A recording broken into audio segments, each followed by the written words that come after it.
सर्दियों की ठिठुरती सुबह थी जब गांव के कोने में बसे चौधरी हरिराम का बड़ा सा हवेली जैसा घर पूरी तरह से धुंध में ढका हुआ था। दरवाजे पर जमी ओस की बूंदें चमक रही थीं और अंदर आंगन में लकड़ी की आग पर आलू सेंकने की महक फैली थी। चौधरी हरिराम गांव के सबसे रईस आदमी थे, लेकिन घर में उनकी तीनों बहुएं इतनी जुगाड़ू थीं कि उनके सामने कोई इंजीनियर भी मात खा जाए। बड़ी बहू मंजू, मझली बहू कुसुम और छोटी बहू रानी, तीनों के अपने अपने स्वभाव और हुनर थे। ठंड की शुरुआत होते ही हवेली के पुराने कमरों की छतों से सीलन टपकने लगी थी और बड़े साहब हरिराम बोले, अब बहुओं को बोल दो अपने अपने कमरे बंद कर दें, बाकी सब एक कमरे में रहेंगे, कंबल और अंगीठी वहीं रख देंगे। मगर बहुओं के दिमाग में कुछ और ही चल रहा था। बड़ी बहू मंजू बोली, अरे जी, क्यों सबको एक कमरे में ठूंस देंगे? हम हैं ना जुगाड़ू बहुए, देखिएगा इस ठंड में भी अपना अलग तंबू ससुराल बनाएंगे। तीनों बहुओं ने उसी शाम अपने प्लान पर काम शुरू कर दिया।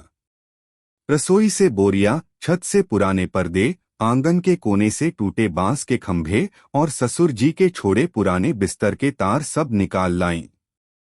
पूरा घर देखता रह गया जब तीनों बहुएं आंगन में अपना तंबू ससुराल तैयार करने लगीं। मझली कुसुम बोली, बड़ी दीदी ये बांस पकड़िए, मैं रस्सी बांधती हूँ। छोटी रानी बोली, मैं अंदर मोमबत्ती लगाकर देखती हूँ रोशनी कितनी आती है। मंजू बोली, अरे भाई, मोमबत्ती से नहीं, ये पुराना लालटेन लगाओ, ठंड भी भागेगी और रोशनी भी बढ़ेगी। कुछ ही देर में आंगन के बीचों बीच एक रंग-बिरंगा तंबू बन गया, जिसमें तीनों बहुओं ने अपने छोटे छोटे कमरे बना लिए। बाहर से देखने पर वो किसी मेले के झूले जैसा लग रहा था और अंदर से एक मिनी हवेली जैसा गर्म और आरामदायक।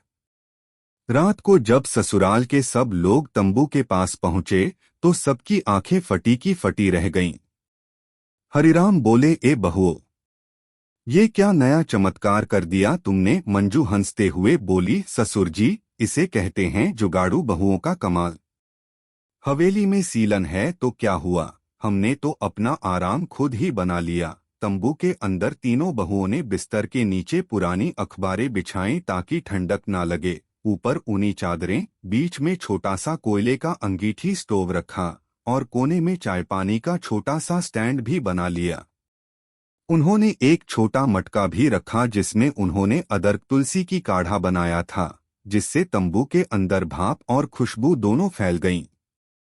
अगले दिन गांव भर में चर्चा थी, अरे चौधरी की बहुएं तो गजब निकली, सर्दी में हवेली छोड़कर तंबू में जा बसी हैं। बच्चे खेलने आ जाते, औरतें देखने, और बूढ़े दादाजी बोलते, हमारे जमाने में तो कोई बहू इतनी होशियार नहीं थी। तीनों बहुएं खुशी से खिलखिला उठतीं। धीरे धीरे तंबू उनका विंटर पैलेस बन गया।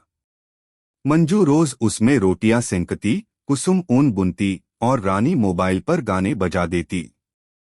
सर्दियों के बीच ये तंबू उनका छोटा सा संसार बन गया था। लेकिन असली मजा तो तब आया जब एक रात बिजली चली गई और हवेली के अंदर सब कांप रहे थे, जबकि तंबू में कोयले की गर्मी से सब बहुएं मस्त सो रही थीं।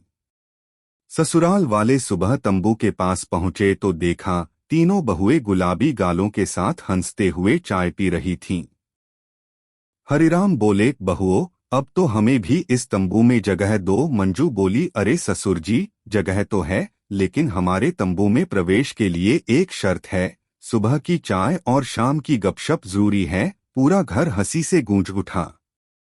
धीरे धीरे ससुराल के बच्चे, देवर, देवरानियां सब वहीं आकर बैठने लगे। रात को कहानी सुनना, भुने मक्के खाना और लोकगीत गाना, ये सब रोज का सिलसिला बन गया। तंबू अब सिर्फ बहुओं का नहीं, पूरे परिवार का केंद्र बन गया था। एक दिन कुसुम के मन में ख्याल आया कि क्यों न तंबू को और सुंदर बनाया जाए। उसने पुराने रंगीन कपड़ों से पर्दे सिले, रानी ने दीवारों पर हाथ से रंगोली बनाई और मंजू ने अंदर छोटी सी अलमारी बना ली जिसमें हर बहू के अपने छोटे छोटे सामान रखे थे। अब वो तंबू किसी फिल्मी सेट जैसा लगने लगा।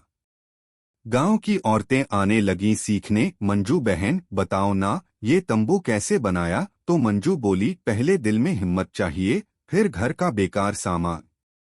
सर्दी बढ़ती गई, लेकिन बहुओं का उत्साह भी। अब उन्होंने तंबू में हफ्ते का जुगाड़ नाम से एक प्रतियोगिता रखी। हर हफ्ते एक बहू नया जुगाड़ दिखाती। मंजू ने बनाई गर्म हवा निकालने वाली बाल्टी स्टोव, जिसमें नीचे अंगीठी और ऊपर से पाइप से धुआं बाहर जाता। कुसुम ने जूते सुखाने का जाल बनाया और रानी ने चाय पकाने वाला कोना तैयार किया। ससुराल के लोग हक्के बक्के रह गए कि ये बहुएं तो इंजीनियरों से कम नहीं।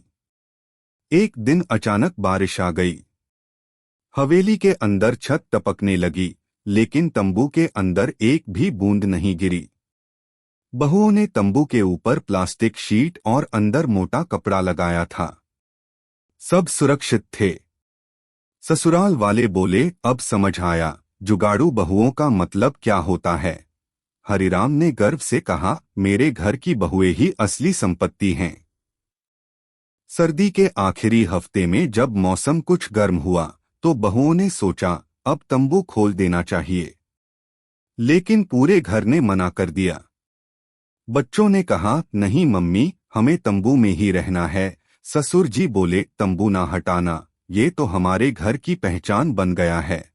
तब मंजू बोली, ठीक है, अब इसे स्थायी बना देते हैं। सबने मिलकर तंबू को मजबूत लकड़ी और रंगीन कपड़ों से सजा दिया।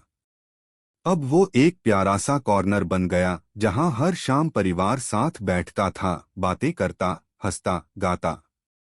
एक दिन गांव के सरपंच आए। उन्होंने कहा, बहनों, तुमने तो मिसाल कायम कर दी है। इस ठंड में जहां लोग घरों में कांप रहे हैं, तुमने अपने हुनर से गर्मी बना ली। उन्होंने पंचायत में ऐलान किया कि अब हर घर में जुगाड़ू बहुओं की तरह सर्दियों का तंबू बनेगा। पूरा गांव तालियां बजाने लगा।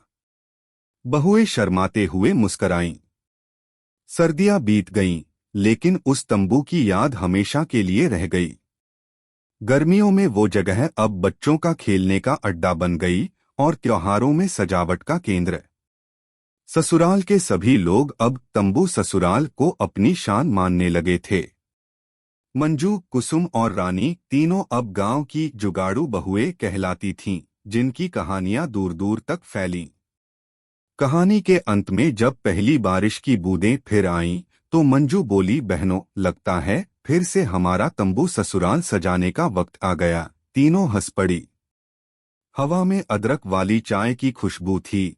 तंबू के कपड़े फिर से लहराने लगे और आंगन में हंसी की गूंज फैल गई। इस तरह जुगाड़ू बहुओं का तंबू ससुराल गांव की पहचान बन गया, जहां मेहनत, हंसी, प्यार और जुगाड़ ने मिलकर ठंड को भी मात दे दी।